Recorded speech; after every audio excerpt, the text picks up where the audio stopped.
Welcome, Seeker, to a space where ancient wisdom meets modern understanding.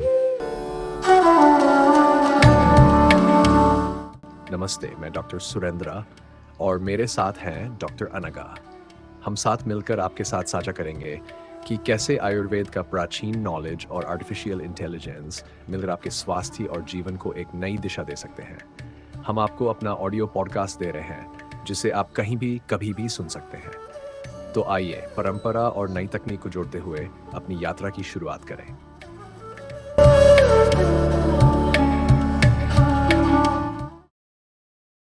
नमस्कार। शिव पुराण में रुद्राक्ष का जिक्र है, एक ऐसा बीज जो कहते हैं भगवान शिव के आंसुओं से बना है। बड़ा पवित्र माना जाता है। और कहते हैं कि पाप नष्ट करता है, सेहत देता है, शांति देता है। बिल्कुल, बहुत लोग इसे पहनते भी हैं, गहरा विश्वास रखते हैं इस पर। सही कहा। पर सवाल ये है कि ये जो सदियों पुरानी बातें हैं, दावे हैं, क्या विज्ञान की नजर से इनमें कोई दम है? आज हम इसी की थोड़ी गहराई में उतरेंगे। बिल्कुल, हम यही देख रहे हैं कि शिव पुराण, खासकर विद्येश्वर संहिता का जो 25वां अध्याय है, उसमें रुद्राक्ष के बारे में जो कहा गया है, उसे आज का विज्ञान कैसे समझता है। अच्छा। हाँ, इस पर डॉक्टर सुरेंद्र गिरी और डॉक्टर अनगा गोसावी ने काफी काम किया है, उनका विश्लेषण है। हम उनके काम और दूसरे जो वैज्ञानिक शोध हुए हैं उनके आधार पर बात करेंगे। तो पुराण तो कहता है कि ये शिव के आंसू हैं, देखने, छूने या जपने से ही पाप धुल जाते हैं, दुनिया में सुख मिलता है, सेहत अच्छी रहती है, यहाँ तक कि मोक्ष का रास्ता भी खुलता है। और अकाल मृत्यु से बचाने का भी दावा है, ये भी एक बड़ी बात है। हाँ, और फिर वो अलग अलग मुखी वाले रुद्राक्ष। हाँ, उनके अलग अलग फायदे बताए गए हैं। कोई कहता है ब्रह्म हत्या जैसे पाप मिटाता है, कोई धन देता है, कोई संतान। तो सवाल यही है कि ये जो इतने चमत्कारी दावे लग रहे हैं, इनके पीछे कोई ठोस वैज्ञानिक आधार है या कम से कम कोई ऐसी चीज जिसे हम टेस्ट कर सके, कोई हाइपोथेसिस? बिल्कुल, यही आज पता लगाने की कोशिश करेंगे। क्या हम बॉटनी मतलब वनस्पति विज्ञान या मटेरियल साइंस पदार्थ विज्ञान या फिर शरीर और मन पर जो असर होता है उसके आज के ज्ञान से इन पुरानी बातों को जोड़ सकते हैं? हाँ, देखते हैं। चलिए शुरू करते हैं। जी। तो सबसे पहले ये रुद्राक्ष आखिर है क्या चीज, दिखता कैसा है? पुराण में तो इसके साइज का जिक्र है, आंवले जितना बड़ा, बेर जैसा या चने जितना छोटा भी हो सकता है। हाँ, और रंग भी बताए हैं, सफेद, लाल, पीला, काला। और सबसे खास बात वो मुखी, मतलब उसके चेहरे या फाके। कहते हैं कि अच्छा रुद्राक्ष वो है जो सुडौल हो, कांटेदार सतह वाला हो और टूटा फूटा न हो, कीड़े का छेद न हो उसमें। अब देखिए, अगर हम वनस्पति विज्ञान यानी बॉटनी की नजर से देखें तो रुद्राक्ष असल में एक पेड़ है, एलाओकार्पस गैनिट्रस। एलाओकार्पस गैनिट्रस, अच्छा। हाँ, उस पेड़ के फल का सूखा हुआ कठोर बीज है ये, मतलब गुठली कह लीजिए। ये पेड़ गंगा के मैदानों में, हिमालय की तलहटी में, इंडोनेशिया में कई जगह मिलते हैं। और ये मुखी क्या है फिर? वो असल में बीज की सतह पर बनी हुई कुदरती धारियां या खांचे हैं। हो सकता है बीज के अंदर के हिस्सों से जुड़े हों। आमतौर पर 1 से 14 मुखी वाले ज्यादा दिखते हैं, पर 21 मुखी तक भी देखे गए हैं। अच्छा, तो ये सिर्फ बनावट है, पर पुराण तो हर मुखी से अलग देवता और अलग असर जोड़ता है, जैसे एक मुखी शिव, 2 मुखी शिव पार्वती, और सबके फायदे भी अलग अलग। हाँ, ये बात है। तो क्या विज्ञान को इनमें कोई फर्क दिखा है अलग अलग मुखी वाले रुद्राक्ष में? ये बहुत दिलचस्प सवाल है और हैरानी की बात है कि हाँ, कुछ हाल के शोध इस तरफ इशारा करते हैं। सच में? हाँ, जैसे 2021 की एक स्टडी है, उसमें पाया गया कि 3, 4 और 5 मुखी रुद्राक्ष के अंदर जो रसायन हैं, जो तत्व हैं, उनकी मात्रा में सचमुच अंतर था। अच्छा, मतलब सिर्फ दिखने में नहीं, अंदर से भी अलग? हाँ, बिल्कुल। जैसे 4 मुखी का केमिकल प्रोफाइल 5 मुखी से थोड़ा अलग हो सकता है। ये अंतर क्यों है, ये अभी पूरी तरह साफ नहीं है। हो सकता है पेड़ की अपनी बनावट, जेनेटिक्स का असर हो, या फिर मिट्टी और माहौल का। लेकिन ये दिखाता है कि वो जो पुराना वर्गीकरण है, उसका शायद कोई ना कोई भौतिक आधार रहा हो, सूक्ष्म स्तर पर ही सही। ये तो वाकई सोचने वाली बात है। और पुराण जो कहता है कि कांटेदार सतह हो, बिना टूट फूट वाला हो, वो बेहतर है, इसका क्या मतलब? देखिए, वैज्ञानिक नजर से ये समझ आता है। रुद्राक्ष का बीज बहुत कठोर होता है, लकड़ी जैसा। इसे स्टोनी एंडोकार्प कहते हैं। अच्छा। इसमें नमी कम होती है, कार्बन ज्यादा होता है और कुछ खनिज भी होते हैं। ये इतना मजबूत है कि इसे दूसरी चीजों को और मजबूत बनाने के लिए एक फिलर की तरह इस्तेमाल करने पर भी रिसर्च हुई है। अरे वाह! हाँ, तो वो जो कांटेदार सतह की बात है वो शायद अच्छे से पके हुए स्वस्थ बीज की निशानी हो, और बिना टूट फूट वाला बीज तो जाहिर है ज्यादा टिकाऊ होगा। तो ये बातें बीज की क्वालिटी और मजबूती से जुड़ी हो सकती हैं। और क्या इस बीज में कोई खास रसायन भी होते हैं जो शायद उन असर की वजह हो जिनके बारे में पुराण कहता है, जैसे सेहत पर फायदे? हाँ, ये बहुत जरूरी पहलू है। रुद्राक्ष के बीज में कई तरह के ऑर्गेनिक कंपाउंड्स मिले हैं, एल्कलॉइड्स, फ्लेवोनॉइड्स, टैनिन्स, इस तरह की चीजें। अच्छा, इनमें से कुछ जैसे एलर्जिक एसिड है, क्वर्सेटिन है, ये जाने माने एंटीऑक्सीडेंट्स हैं। एंटीऑक्सीडेंट्स मतलब जो शरीर को नुकसान से बचाते हैं? बिल्कुल। तो आयुर्वेद ने रुद्राक्ष के जो औषधीय गुण बताए गए हैं, उनको इन रसायनों से एक वैज्ञानिक आधार मिल सकता है। ये एंटीऑक्सीडेंट्स और फ्लेवोनॉइड्स शरीर में सूजन कम कर सकते हैं, नसों की रक्षा कर सकते हैं, दिल के लिए अच्छे हो सकते हैं। एक रिव्यू में तो ये भी बताया गया है कि इस पेड़ के हिस्सों का पारंपरिक रूप से कई दिक्कतों में इस्तेमाल होता रहा है, जैसे तनाव, अस्थमा, हाई ब्लड प्रेशर। लेकिन एक मिनट, पुराण तो इसे पहनने की बात करता है, खाने की नहीं। तो क्या सिर्फ पहनने से ये रसायन शरीर तक पहुंच सकते हैं? ये बड़ा अच्छा सवाल है। देखिए, सीधे तौर पर तो शायद नहीं, लेकिन एक संभावना है त्वचा के जरिए। मतलब जब पसीना आता है तो हो सकता है बीज से बहुत थोड़ी मात्रा में तेल या टैनिन या खनिज निकलकर त्वचा में जज्ब हो जाएं। अच्छा, ऐसा हो सकता है। कुछ प्रयोगों में देखा गया है कि रुद्राक्ष पानी के गुणों को थोड़ा बदल सकता है, तो पसीने के साथ भी ऐसा हो सकता है शायद। जैसे टैनिन में एंटीबैक्टीरियल गुण होते हैं, तो हो सकता है गले में माला पहनने से त्वचा पर बैक्टीरिया कम पनपे। ये सब बहुत सूक्ष्म स्तर पर होगा, अगर होगा भी, लेकिन ये एक संभावना है। और वो जो बात है कि जितना छोटा रुद्राक्ष उतना ज्यादा असरदार, इसका कोई वैज्ञानिक लॉजिक? हाँ, इसका एक गणितीय तर्क हो सकता है। देखिए, जो छोटी चीजें होती हैं उनका surface area to volume ratio ज्यादा होता है। Surface area to volume ratio मतलब अपने वजन या साइज के मुकाबले उनकी बाहरी सतह ज्यादा बड़ी होती है, तो इससे वो अपने आसपास के माहौल, हवा, त्वचा, पसीना के साथ ज्यादा संपर्क में आ सकते हैं। तो मुमकिन है कि छोटे दाने अपने अंदर के रसायन ज्यादा आसानी से या ज्यादा मात्रा में छोड़ते हों। अच्छा, तो अगर हम इस पहले हिस्से को देखें तो कुछ चीजें ऐसी हैं जिन्हें जांचा जा सकता है। हाँ, बिल्कुल। पहली परिकल्पना ये हो सकती है कि क्या अलग-अलग मुखी वाले रुद्राक्ष के रसायनों में सचमुच कोई मापने लायक अंतर है? इसे टेस्ट किया जा सकता है। ठीक है। दूसरी, क्या छोटे दाने वाकई बड़े दानों से ज्यादा रसायन छोड़ते हैं? इसे भी जैसे पसीने जैसे घोल में भिगोकर या लोगों को पहनाकर टेस्ट कर सकते हैं। और तीसरी, क्या बीज की बनावट, मतलब वो कितना ठोस है, उसमें दरारें तो नहीं हैं? ये चीजें उसकी उम्र और शायद उसके कुछ भौतिक गुणों को, जैसे वो चार्ज कैसे पकड़ता है, इसे प्रभावित करती हैं। ये सब प्रयोगशाला में जांचने लायक बातें हैं। चलिए, अब एक और बड़े हैरान करने वाले दावे पर आते हैं। पुराण कहता है कि रुद्राक्ष को देखने या छूने भर से पाप नष्ट हो जाते हैं, बुरी आत्माएं भाग जाती है। हाँ, क्या ये सिर्फ कहने की बात है या इसके पीछे कोई भौतिक विज्ञान, जैसे बिजली या चुंबकत्व, ऐसा कुछ हो सकता है? आपको हैरानी होगी, लेकिन हाँ, कुछ संकेत मिले हैं इस दिशा में। क्या बात कर रहे हैं? हाँ, 2019 में शर्मा और उनके साथियों ने एक स्टडी की थी। उन्होंने बहुत संवेदनशील मशीनों VSM और स्क्विड का इस्तेमाल किया और पाया कि रुद्राक्ष के दानों में हल्का सा लौ चुंबकत्व होता है, फेरोमैग्नेटिज्म। चुंबकत्व एक बीज में, ये कैसे मुमकिन है? उनका मानना है कि पेड़ जब मिट्टी से पानी और पोषक तत्व लेता है तो उसके साथ बहुत थोड़ी मात्रा में लौ चुंबकीय खनिज भी सोख लेता है, जैसे लोहा, कोबाल्ट, निकल, और ये खनिज बीज में जमा हो जाते हैं। अच्छा, इस वजह से रुद्राक्ष थोड़ा सा चुंबकित हो सकता है और अपना हल्का सा चुंबकीय क्षेत्र बनाए रख सकता है। इसे प्राकृतिक चुंबकीय लकड़ी तक कहा गया है। कमाल है। और उसी स्टडी में यह भी देखा गया कि 3, 4 और 5 मुखी दानों की चुंबकीय क्षमता में भी फर्क था। ये तो बहुत ही अनोखी बात है। लेकिन इतना हल्का सा चुंबकत्व, क्या ये हमारे शरीर पर कोई असर डाल सकता है? हमारा शरीर भी तो बिजली और चुंबकत्व से चलता है, दिल, दिमाग। सिद्धांत रूप में तो हाँ। देखिए, हमारे शरीर के पास अगर कोई हल्का चुंबकीय पदार्थ पहना जाए तो वो शरीर के अपने बायो इलेक्ट्रोमैग्नेटिक फील्ड्स के साथ इंटरैक्ट कर सकता है। जैसे गले में पहना हार, वो दिल के पास होता है। बिल्कुल। असर शायद बहुत ही मामूली हो, लेकिन ये एक विचार है जिसे परखा जा सकता है। जैसे क्या अगर रुद्राक्ष को धागे से लटकाएं तो वो कंपास की सुई की तरह उत्तर दक्षिण में हल्का सा घूमता है? शायद कोशिश की जा सकती है। और कोई दावा? एक और दिलचस्प दावा है कि रुद्राक्ष माला बिजली के प्रवाह को स्थिर कर सकती है। एक पुरानी स्टडी है शर्मा और राय की 2016 की।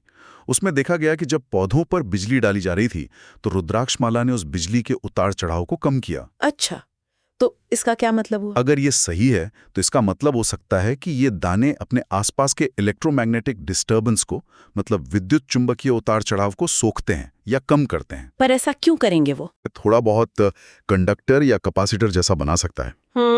कुछ लोग इसे एक डाइइलेक्ट्रिक पदार्थ ही मानते हैं। डाइइलेक्ट्रिक? हाँ, मतलब ऐसा पदार्थ जो शरीर की अपनी बायो इलेक्ट्रिसिटी को स्थिर करने में मदद कर सकता है।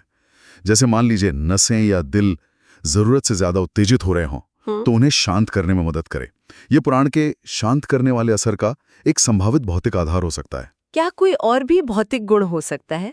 एक और थ्योरी है पीजो इलेक्ट्रिसिटी की। Piezo electricity? ये क्या होता है? ये वो गुण है जिससे कुछ चीजों को दबाने या रगड़ने पर उनमें बिजली पैदा होती है। जैसे कुछ गैस लाइटर में होता है ना, टिक टिक करते हैं तो स्पार्क निकलता है। हाँ। तो कुछ शोधकर्ताओं का अंदाजा है कि जब हम चलते फिरते हैं या माला जपते समय दाने आपस में रगड़ खाते हैं तो शायद वे बहुत हल्का सा इलेक्ट्रिक चार्ज पैदा करते हों। अच्छा, तो मतलब हिलने डुलने से ही बिजली? ये सिर्फ एक परिकल्पना है, अभी साबित नहीं हुई है। लेकिन तर्क ये है कि रुद्राक्ष के अंदर शायद सेल्यूलोज या सिलिका के क्रिस्टल जैसे कण हों जो ऐसा कर सकते हैं। अगर ऐसा होता है तो उसका क्या असर होगा? अगर ये होता है तो ये हल्की सी बिजली की तरंगें शायद त्वचा पर मौजूद नसों को या आक्यूप्रेशर पॉइंट्स को उत्तेजित करें और उससे शायद शांति महसूस हो। जैसे गले में पहनी माला शायद वेगस नर्व को उत्तेजित करें जो हमारे शरीर को शांत करने में अहम भूमिका निभाती है। इसे टेस्ट कर सकते हैं? हाँ, लैब में दाने पर दबाव डालकर वोल्टेज मापकर इसे परखा जा सकता है। तो मतलब इस क्षेत्र में भी कई सवाल हैं जिन्हें जांचा जा सकता है। बिल्कुल। जैसे क्या रुद्राक्ष का चुंबकत्व इतना है कि कंपास पर असर डाले? क्या इसमें बिजली जमा करने या पैदा करने का गुण है? और सबसे बड़ा सवाल, क्या इसे पहनने से हमारे शरीर की अपनी बिजली जैसे हार्ट रेट वेरिएबिलिटी HRV या ब्रेन वेव्स EEG में कोई पता लगने लायक बदलाव आता है? ये आखिरी वाला टेस्ट करना तो काफी मुश्किल होगा शायद। हाँ, शरीर पर असर मापना हमेशा जटिल होता है, पर यह भविष्य की शोध के लिए दिलचस्प दिशाएं हैं। चलिए अब बात करते हैं शरीर और मन पर होने वाले असर की। पुराण में बड़े दावे हैं, भुक्ति और मुक्ति, मतलब संसारिक सुख भी और आध्यात्मिक मुक्ति भी। बीमारियों से राहत, डर खत्म होना, अकाल मृत्यु से बचाओ। हाँ, और मानसिक शांति, ध्यान में मदद, ये सब बातें हैं। वो जो अकाल मृत्यु से बचाव वाली बात है, अगर उसे हम दिल की सेहत से जोड़कर देखें, क्या इस पर कोई काम हुआ है? हाँ, इस पर कुछ काम हुआ है, लेकिन वो पहनने पर नहीं बल्कि रुद्राक्ष का पाउडर खाने पर आधारित है। अच्छा, पाउडर खाने पर? हाँ, 2022 में क्लिनिकल ट्रायल हुआ था। उसमें हाई ब्लड प्रेशर के मरीजों को रोज 2 ग्राम रुद्राक्ष पाउडर दिया गया 12 हफ्तों तक। तो क्या नतीजे निकले? नतीजे काफी अच्छे थे। उनका ब्लड प्रेशर कम हुआ और साथ में जो लक्षण थे जैसे सिर दर्द, चक्कर आना, घबराहट, दिल की धड़कन तेज होना, उनमें भी राहत मिली। तो इसका मतलब रुद्राक्ष में वाकई ऐसे रसायन हैं जो ब्लड प्रेशर और चिंता कम कर सकते हैं? इस स्टडी से तो यही लगता है, और अच्छी बात यह थी कि इससे उनके लिवर या किडनी फंक्शन पर कोई बुरा असर भी नहीं देखा गया, तो ये सुरक्षित भी पाया गया। ये तो रुद्राक्ष के पारंपरिक दावों को, जैसे दिल के लिए अच्छा होना और शांत करना, उसको एक तरह से वैज्ञानिक सहारा देता है। बिल्कुल। लेकिन फिर वही सवाल घूम फिर के आ जाता है, ये तो खाने से हुआ, पहनने से कैसे वही असर होगा? हाँ, ये अहम सवाल है। यहाँ हमें अप्रत्यक्ष तरीकों के बारे में सोचना होगा। एक तो वही इलेक्ट्रोमैग्नेटिक असर जिनकी हमने बात की। ठीक है। दूसरा हो सकता है रिफ्लेक्सोलॉजी या एक्यूप्रेशर जैसा कोई असर हो, मतलब छाती या कलाई पर दानों का लगातार छूना शायद कुछ नसों को शांत करे। और तीसरा और शायद सबसे ज्यादा महत्वपूर्ण, वो है प्लेसिबो प्रभाव, यानी विश्वास की शक्ति। प्लेसिबो मतलब अगर हम मान लें कि कोई चीज हमें फायदा कर रही है तो वो सचमुच करने लगती है। हाँ, काफी हद तक। अगर किसी को गहरा विश्वास है कि ये रुद्राक्ष मुझे सुरक्षित रख रहा है, मुझे शांत कर रहा है, तो उसका ये विश्वास ही उसके शरीर में तनाव वाले हार्मोन्स जैसे कोर्टिसोल, एड्रीनलिन, इनको कम कर सकता है। अच्छा। और जब तनाव कम होता है तो ब्लड प्रेशर अपने आप सुधर सकता है और पूरी सेहत अच्छी महसूस हो सकती है। और वो दावे जैसे पाप नष्ट होना या बुराई दूर भागना, क्या ये मनोवैज्ञानिक बोझ या डर कम होने की बात हो सकती है? बहुत संभव है। देखिए, कई लोग रुद्राक्ष इसीलिए पहनते हैं कि उनका आत्मविश्वास बढ़े, चिंता कम हो। अब इसके प्रभावों पर बड़े वैज्ञानिक अध्ययन तो कम हुए हैं, लेकिन लोगों के अनुभव और कुछ छोटे अध्ययन बताते हैं कि इसका सकारात्मक असर होता है। एक रिव्यू में भी कहा गया है कि रुद्राक्ष के बायो इलेक्ट्रोमैग्नेटिक गुण शायद तनाव कम करने और हार्ट रेट वेरिएबिलिटी HRV सुधारने में मदद करते हों। HRV का बेहतर होना मतलब नर्वस सिस्टम का ज्यादा शांत और स्थिर होना माना जाता है। अच्छा। और एक बात और है, कोई भी माला हो, चाहे रुद्राक्ष, तुलसी या कोई और, जब हम उसे जप या ध्यान के लिए इस्तेमाल करते हैं, तो वो हाथ में एक स्पर्श का केंद्र बिंदु देती है, एक टैक्टाइल फोकस। इससे ध्यान गहरा हो सकता है। ये तो है। और ध्यान और मंत्र जाप पर तो बहुत रिसर्च हुई है। ये लगातार दिखाती है कि इनसे चिंता कम होती है, एकाग्रता बढ़ती है, सांस धीमी होती है और दिल के लिए फायदेमंद वेगस नर्व ज्यादा सक्रिय होती है।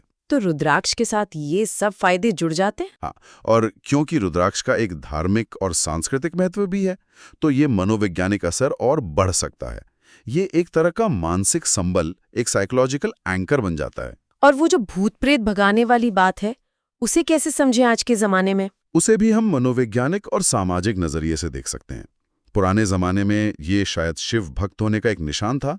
आज के संदर्भ में बुरी आत्माएं शायद नकारात्मक लोग हों या हमारे अपने मन की उथल-पुथल, हमारे डर हों। अच्छा। तो जब कोई व्यक्ति रुद्राक्ष पहनकर ज्यादा आत्मविश्वासी और सकारात्मक महसूस करता है, तो शायद बाहरी नकारात्मकता या अंदर का डर उस पर उतना हावी नहीं हो पाता। या फिर जैसा हमने कहा, अगर किसी को पक्का यकीन है कि वो सुरक्षित है, तो उसे डर के शारीरिक लक्षण महसूस होने की संभावना ही कम हो जाती है। तो फिर ये पक्का कैसे करें कि असर बीज का है या सिर्फ विश्वास का? क्या कोई तरीका है इसे निष्पक्ष रूप से जांचने का? हाँ, विज्ञान में इसका एक स्टैंडर्ड तरीका है। उसे कहते हैं double blind placebo controlled trial. Double blind placebo controlled trial, ये क्या होता है? आसान भाषा में समझें तो हम कुछ लोगों को असली रुद्राक्ष की माला देते हैं और उतने ही लोगों को बिल्कुल वैसी ही दिखने वाली नकली माला देते हैं, जो शायद लकड़ी की हो या प्लास्टिक की। ठीक है। खास बात यह होती है कि न तो पहनने वाले को पता होता है कि उसे असली मिली है या नकली, और न ही प्रयोग करने वाले शोधकर्ता को पता होता है। इसीलिए इसे डबल ब्लाइंड कहते हैं। अच्छा, दोनों तरफ से अनजान। हाँ, और फिर कुछ समय तक, मान लीजिए कुछ हफ्ते, उन्हें वो माला पहनने को कहा जाता है। शायद साथ में रोज थोड़ा ध्यान करने को भी कहा जाए। फिर शुरुआत में और आखिर में उनके कुछ शारीरिक माप लिए जाते हैं, जैसे ब्लड प्रेशर, HRV, और कुछ मनोवैज्ञानिक माप जैसे तनाव या चिंता के स्तर के लिए प्रश्नावली भरवाई जाती है। और नतीजों से क्या पता चलता है? अगर असली रुद्राक्ष पहनने वाले समूह में नकली माला पहनने वालों की तुलना में ज्यादा और सांख्यिकी रूप से महत्वपूर्ण सुधार दिखता है, मतलब ऐसा सुधार जो सिर्फ संयोग से ना हुआ हो, तो हम कह सकते हैं कि शायद रुद्राक्ष का अपना कोई असर है। और अगर दोनों में बराबर सुधार हो तो? अगर दोनों समूह में बराबर सुधार होता है, तो ज्यादा संभावना है कि असर माला पहनने के एहसास या विश्वास या फिर ध्यान करने की वजह से है, न कि खुद रुद्राक्ष के किसी गुण के कारण। तो कुल मिलाकर हमने पुराण के दावों से शुरुआत की, फिर वनस्पति विज्ञान, रसायन शास्त्र, भौतिकी और मनोविज्ञान तक की बातें की। ये सब जानकारी जुटाने और परखने का तरीका क्या रहा आपका? तरीका सीधा था। पहले मूल ग्रंथ यानी पुराण को देखा, फिर इस विषय पर जो भी वैज्ञानिक शोध उपलब्ध थे उन्हें खंगाला, फिर दावों और सबूतों को एक साथ रखकर देखा, और फिर सोचा कि इन्हें जांचने के लिए किस तरह के प्रयोग किए जा सकते हैं। कोशिश यही रही कि बिना किसी पक्षपात के जो तथ्य सामने हैं उन्हें देखा जाए। और इस तरह के शोध से हमें क्या हासिल हो सकता है? इसका क्या महत्व है? देखिए, कई चीजें मिल सकती हैं। एक तो रुद्राक्ष की एक ज्यादा मुकम्मल वैज्ञानिक तस्वीर सामने आएगी कि इसमें कौन से रसायन हैं, कौन से भौतिक गुण हैं।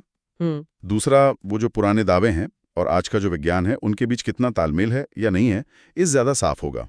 हो सकता है कुछ सेहत से जुड़े दावे, जैसे शांति मिलना, उन्हें कुछ वैज्ञानिक समर्थन मिले, जबकि कुछ दावे शायद अतिशयोक्तिपूर्ण लगें। और तीसरा, भविष्य के शोध के लिए नई दिशाएं मिलेंगी, नए सवाल मिलेंगे। चौथा, अगर कोई सकारात्मक असर साबित होता है, तो ये पारंपरिक ज्ञान और होलिस्टिक हेल्थ यानी समग्र स्वास्थ्य विज्ञान दोनों के लिए फायदेमंद होगा। और अगर पता चले कि ज्यादातर असर मनोवैज्ञानिक है, तो वो भी एक महत्वपूर्ण खोज होगी। वो हमें विश्वास की शक्ति, ध्यान की शक्ति के बारे में सिखाएगा। ये दिखाएगा कि हम पारंपरिक मान्यताओं को भी आधुनिक वैज्ञानिक तरीकों से जांच सकते हैं और उनसे बहुत कुछ सीख सकते हैं, चाहे नतीजा कुछ भी निकले। तो आज की इस पूरी चर्चा से क्या मुख्य बातें निकल कर आईं? क्या कहेंगे आप? मुझे तो लग रहा है कि रुद्राक्ष सिर्फ एक मामूली बीज नहीं है, इसमें वाकई कुछ मापने लायक गुण हैं, केमिकल भी और फिजिकल भी, जैसे वो हल्का सा चुंबकत्व। हाँ, ये बात तो है। और पुराण के कुछ दावे, खासकर सेहत और शांति से जुड़े, उन्हें थोड़ा बहुत वैज्ञानिक आधार मिलता हुआ नजर आता है, चाहे वो पाउडर खाने वाले अध्ययन हो या फिर पहनने के जो संभावित अप्रत्यक्ष तरीके हमने डिस्कस किए, जैसे इलेक्ट्रोमैग्नेटिक असर या प्लेसिबो। लेकिन ये भी उतना ही साफ है कि मनोवैज्ञानिक पहलू बहुत बड़ी भूमिका निभाते हैं। पहनने वाले का विश्वास, उसकी उम्मीदें और उस माला के साथ जुड़ी हुई ध्यान या प्रार्थना की आदतें, ये सब मिलकर असर पैदा करते हैं। ये हमें एक बड़े दिलचस्प सवाल पर लाके छोड़ देता है ना? बिल्कुल, कि रुद्राक्ष की जो शक्ति मानी जाती है, उसका असली स्रोत क्या है? क्या वो वाकई उस बीज के अंदर के भौतिक गुणों में है, या फिर पहनने वाले के अटूट विश्वास और श्रद्धा में, या फिर उस अनुशासन और ध्यान में जो उसे पहनने से जीवन में आता है? विज्ञान हमें कुछ जवाब दे सकता है, कुछ परतें खोल सकता है, लेकिन शायद पूरी कहानी इसी मिले जुले ताने बाने में बुनी है, विश्वास की, अनुभव की और विज्ञान की। ये यकीनन एक ऐसा विषय है जिस पर और सोचा जा सकता है और शायद खुद अनुभव करके ही बेहतर जाना जा सकता है। इस गहरी और वाकई जानकारी भरी चर्चा के लिए बहुत बहुत धन्यवाद। और हमारे श्रोताओं का भी शुक्रिया कि वे हमारे साथ इस सफर में जुड़े। अगली बार फिर मिलेंगे एक और दिलचस्प विषय के साथ। नमस्कार।